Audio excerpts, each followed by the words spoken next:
Hey folks, Randy here with Dual Cut and Trim. So I wanted to do a follow-up on the, I don't know if the air conditioner's too loud. I wanted to do a follow-up on the video I did about, whether or not I should get a brand new mower or a used mower. And the decision is we're going to go brand new.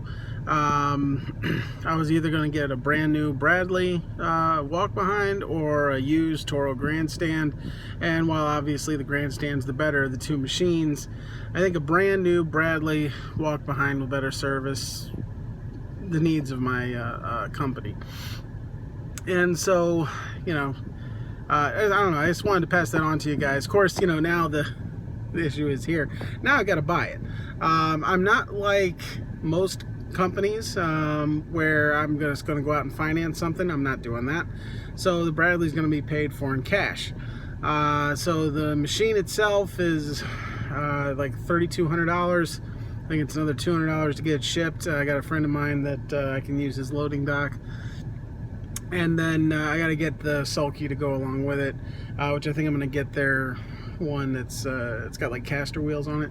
So that's going to be another $300. So we're looking at a total of like $3,700 to get it. We have that now, so we can pretty much pull the trigger on that purchase whenever we want to. However, I'm going to wait. And I know this is gonna be one of those things that like drives people crazy because I've noticed on YouTube, like, people post this kind of stuff like, oh, what kind of mower should I get? And the next day they've got it. That's not how it works with me, man, and I don't think that's how it works in real life. You got to be wise with your money, and even though we have the money to spend on it right now, the truth is, and this is going to get on some of your nerves, the truth is we don't need it right now. Honestly, I don't think we're going to need it until August. At this point, things have kind of evened out. In April and May combined, I think we had something like 130 leads. Brand new leads generated, and that's just the leads we accepted. That doesn't count the leads that were coming from like Ellicott City or places that are outside our service area. Just leads in our service area was 130-ish over those 2 months. So far in June, and I'm recording this on June 21st, we've only had 11. So it's slowed down. And so as of right now, we've got I just looked. It's 107 customers that we're currently servicing, and it's happening just fine with the equipment that I have. Now, we are going to add some more customers in July, just because that's how it works. And then in August, we'll add a lot, because that's also how that works. And so I think we're going to target August for purchasing the new mower. I did spend a lot of time thinking about, like, should I get a 36 or should I bump up to the 48? And I know a lot of guys would probably say bump up to the 48, but I'm not, and I'll explain why. We have 107 properties. Is that what I just said? 107? I don't know. 106, 107, just whatever, one of those numbers. Of that number, of that 107, we'll go with that because it makes me feel better. 3 of them are over a quarter acre. Only 3. The rest are under a quarter acre, and I would bet, I would have to look, but I would bet over half of them are a 1/6 of an acre or less. So a 48 isn't really going to make that big of a difference. Actually, in some cases, the 48 will make the lawn take even longer because it won't fit into the backyard, because a lot of these gates we just barely can get a 36 through.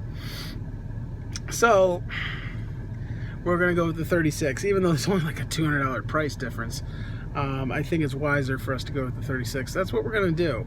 So I just wanted to kind of give you guys that update. We're going with the Bradley, and we're going to wait. This isn't a decision that we're just going to jump into and just do it.